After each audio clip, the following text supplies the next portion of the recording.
What's up guys, how are you today? I'm Pavlin from Motorcycle Adventures. I'm gonna tell you some funny and some not so funny stories from my trips. Extreme heat,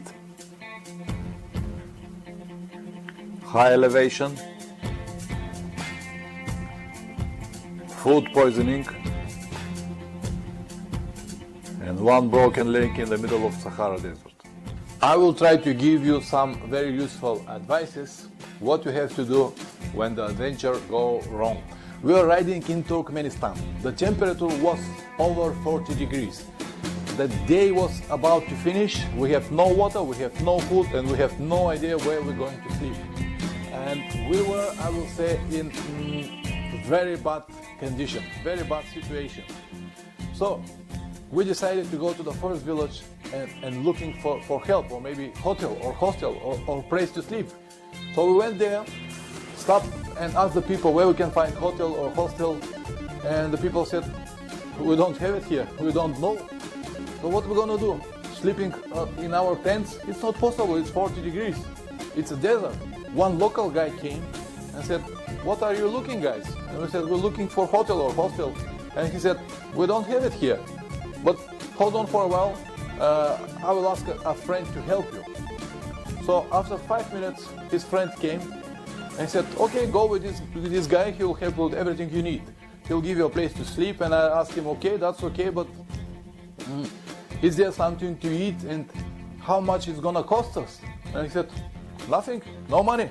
He'll help with everything. Don't worry, go with him, he has everything. And we started wondering, what we're gonna do now? Do we have to go with this guy? We don't know him, we're in the middle of nowhere in one village and these people are strange, and what we're gonna do? But we were so exhausted, so tired, that we just said, calm down, relax, nothing to worry about, just do it. And we did. And we went to this guy's house. Wow, it was like a palace. It was not a house, it was like a palace. He gave us everything, a big room, all the food we will always dream for, and everything we're gonna need. He gave us a nice dinner, air conditioning room, breakfast on the next morning, and even food to go, and water, and everything we're gonna need. So again, calm down, don't panic, believe in the people's goodwill. We're in Kyrgyzstan, riding on about 4,000 meters above the sea level. So later in the evening, we found a small place to sleep, a local village, and we slept in the yurt. And during that night, I had this terrible stomach diarrhea. So I spent the whole night in the toilet, which was just like this size. So every time when I need to go to that toilet was like this. So I spent the whole night on that toilet. Early in the morning, I feel myself like a hit from a big tank. So terrible. And I start to think, oh, what I'm gonna do now of this terrible stomach problems. I cannot ride anymore, I feel so bad, I need to lie maybe for a day or two, I can get worse and so on. And then I stopped and said myself, stop. You don't need that, not in that moment. You have to get out and find a solution. And in that moment, the owner of that yurt came and said, what's going on? Are you okay? I said, no, I'm not okay. I have these terrible stomach problems. And he said, don't worry, I'm a doctor. I will give you a pill. Doctor? What are the chances to find a doctor on this small, forgotten from the world village? They don't even have a power. But the guy was doctor. He just gave me one pill, and after 15 minutes, I was ready to ride. So once again, never give up, never panic, just calm down and think and wait. The people are always happy to help you. Let's talk about high elevation ride or high altitude sickness. This is the situation when you don't get enough oxygen. Some people start to feel it after 2000 meters, some other, like the Sherps in Everest, are fine even on 7,000 meters above the sea level. For me, the breaking point or the point I start to feel it was after 4,000 meters. We were riding in Tajikistan and we just started to climb Pamir highway. We spent the night on 2000 meters, and on the next day, after a few hours, we went up to 4000 meters. It was fast and the difference was too big. I started to feel bad, losing all of my power, and I had a terrible headache. Even the normal things like to load or unload the bike was difficult. It was not so bad, I can live with it, but it was hard. The only way to cure these problems is to go to the lower altitude. The problem was that we have to ride more than 2000 kilometers on that level, which means almost a week, and we have no chance to make it faster. Every day I have to push myself to do it. Actually, the only moment when I felt okay was when I was riding. All of that can be avoided if I know how. What you actually need to do, you have to do it on steps. For example, if you plan to riding up to 3000 meters, then you have to come back 500 meters and spend the night or sleep in the night on 2500 meters. And then on the next day, when you wake up, if you feel well, you can keep doing. If not, you have to stay until you feel better.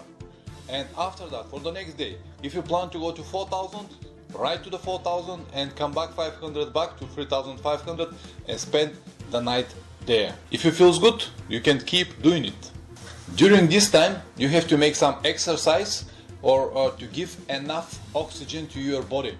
Just walk around or make a simple run or hike a little bit. You have to ventilate your lungs. Give your body enough time to acclimatize. If you go higher without keep all of that in mind, you risk to have a serious problems with your lungs and your brain. And don't forget, the only possible way to cure these problems is to go to the lower altitude. And keep that in mind when you go higher. Because in our situation, I just explained, we have to spend over a week on that level and we have no any possible way to go down. And my last example is from this year. We're in Morocco, riding somewhere around Sahara desert, and my friend fell down and broke his leg. Everything was fine until this moment, and I heard scream in the Bluetooth, he fell down.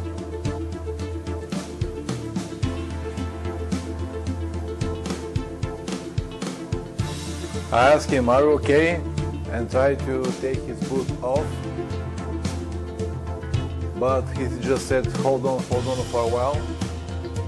He get out the helmet and he said, I broke my leg, I heard it.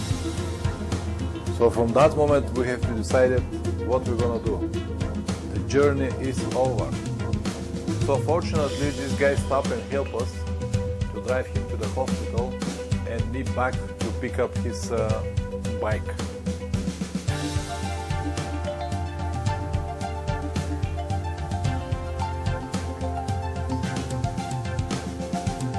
It was a small local hospital, they have nothing, they just bandage his leg and they call for ambulance. And the ambulance drove him to the nearest biggest city where they plastered the leg and we have to left him for a couple of days to rest.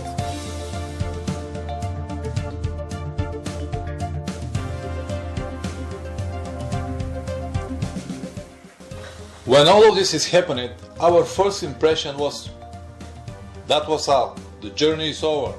Now we have to find a solution for him to fly home and to transport the bike to the border.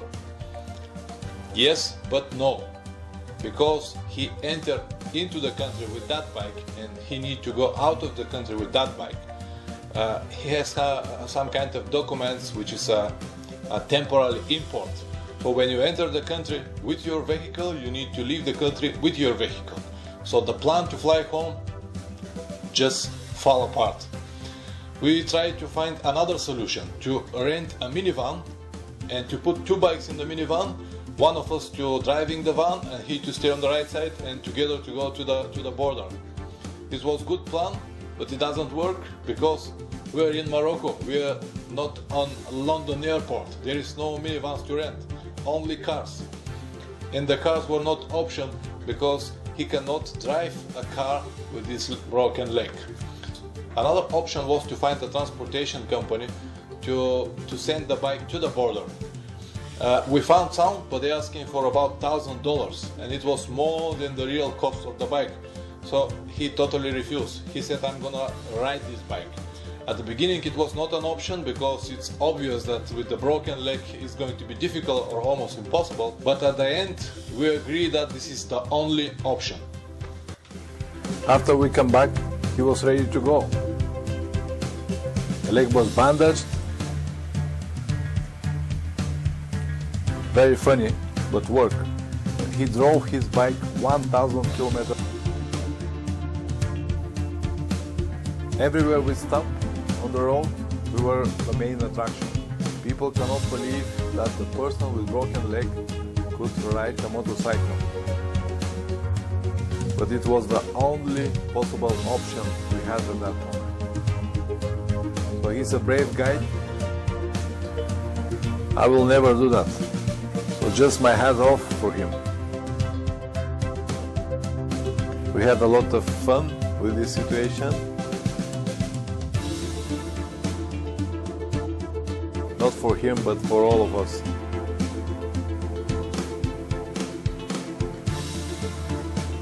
And so, like this, we spent 1,000 kilometers to the Spanish border.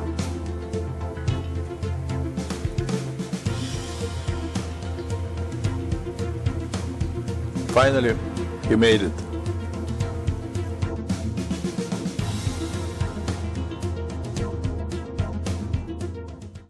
And few words at the end. Don't forget, when you're in stressful situation, your body and your brain work much better. Be creative, don't panic, calm down, you will find a solution. And don't stop to believe in the people's goodwill. Thank you for watching. If you find this information useful, please like and subscribe for a new video every week. Ride safe. Ciao.